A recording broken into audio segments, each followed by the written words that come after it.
ವಿವಿಧ ಪ್ರಾಣಿಗಳು ವಿವಿಧ ಬಗೆಯ ಆಹಾರಗಳನ್ನು ತಿನ್ನುತ್ತವೆ. ಸಸ್ಯಗಳಿಂದ ಬರುವ ಹುಲ್ಲು, ಎಲೆ ಮುಂತಾದ ಉತ್ಪನ್ನಗಳನ್ನು ತಿನ್ನುವ ಪ್ರಾಣಿಗಳು ಡ್ಯಾಶ್.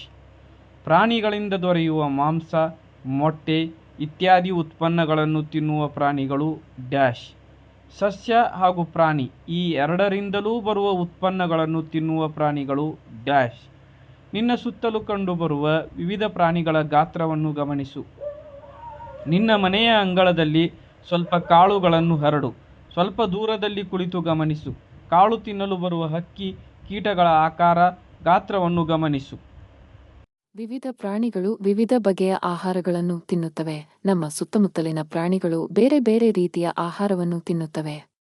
ಕೆಲವೊಂದು ಸಸ್ಯಗಳನ್ನು ತಿನ್ನುತ್ತವೆ, ಇನ್ನು ಕೆಲವು ಪ್ರಾಣಿಗಳನ್ನು ತಿನ್ನುತ್ತವೆ, ಮತ್ತೆ ಕೆಲವು ಎರಡನ್ನೂ ತಿನ್ನುತ್ತವೆ. ಸಸ್ಯಗಳಿಂದ ಬರುವ ಹುಲ್ಲು, ಎಲೆ ಮುಂತಾದ ಉತ್ಪನ್ನಗಳನ್ನು ತಿನ್ನುವ ಪ್ರಾಣಿಗಳು. ಈ ರೀತಿಯ ಪ್ರಾಣಿಗಳನ್ನು ಸಸ್ಯಾಹಾರಿಗಳು ಎಂದು ಕರೆಯುತ್ತಾರೆ. ಇವು ಕೇವಲ ಸಸ್ಯಗಳಿಂದ ಸಿಗುವ ಆಹಾರವನ್ನು ಮಾತ್ರ ತಿನ್ನುತ್ತವೆ. ಉದಾಹರಣೆ: ಆನೆ, ಜಿರಾಫೆ, ಹಸು, ಕುರಿ, ಮೊಲ, ಜಿಂಕೆ.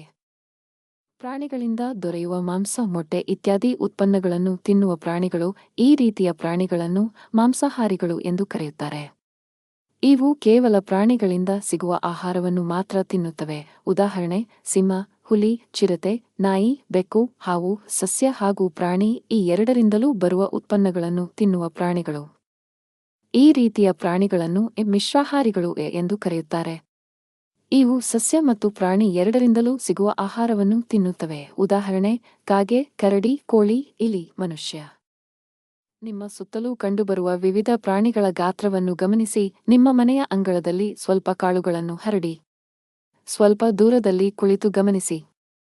ಕಾಳು ತಿನ್ನಲು ಬರುವ ಹಕ್ಕಿ, ಕೀಟಗಳ ಆಕಾರ, ಗಾತ್ರವನ್ನು ಗಮನಿಸಿ. ಈ ಚಟುವಟಿಕೆಯ ಮೂಲಕ ಮಕ್ಕಳು ತಮ್ಮ ಸುತ್ತಮುತ್ತಲಿನ ಪ್ರಾಣಿಗಳನ್ನು ಹತ್ತಿರದಿಂದ ಗಮನಿಸಲು ಮತ್ತು ಅವುಗಳ ಗಾತ್ರ, ಆಕಾರ ಮತ್ತು ಆಹಾರ ಪದ್ಧತಿಯ ಬಗ್ಗೆ ತಿಳಿದುಕೊಳ್ಳಲು ಸಾಧ್ಯವಾಗುತ್ತದೆ. ಹೆಚ್ಚುವರಿ ಮಾಹಿತಿ: ಪ್ರಾಣಿಗಳು ಆಹಾರವನ್ನು ತಿನ್ನುವುದರಿಂದ ಅವುಗಳಿಗೆ ಶಕ್ತಿ ಸಿಗುತ್ತದೆ ಮತ್ತು ಅವು ಬೆಳೆಯುತ್ತವೆ. ಪ್ರಾಣಿಗಳು ಆಹಾರವನ್ನು ತಿನ್ನುವ ವಿಧಾನ ಕೂಡ ಬೇರೆ ಬೇರೆಯಾಗಿರುತ್ತದೆ. ಕೆಲವು ಪ್ರಾಣಿಗಳು ಅಗಿದು ತಿನ್ನುತ್ತವೆ, ಇನ್ನು ಕೆಲವು ನುಂಗುತ್ತವೆ. ಪ್ರತಿಯೊಂದು ಪ್ರಾಣಿಯೂ ತನ್ನದೇ ಆದ ವಿಶೇಷ ಆಹಾರ ಪದ್ಧತಿಯನ್ನು ಹೊಂದಿರುತ್ತದೆ.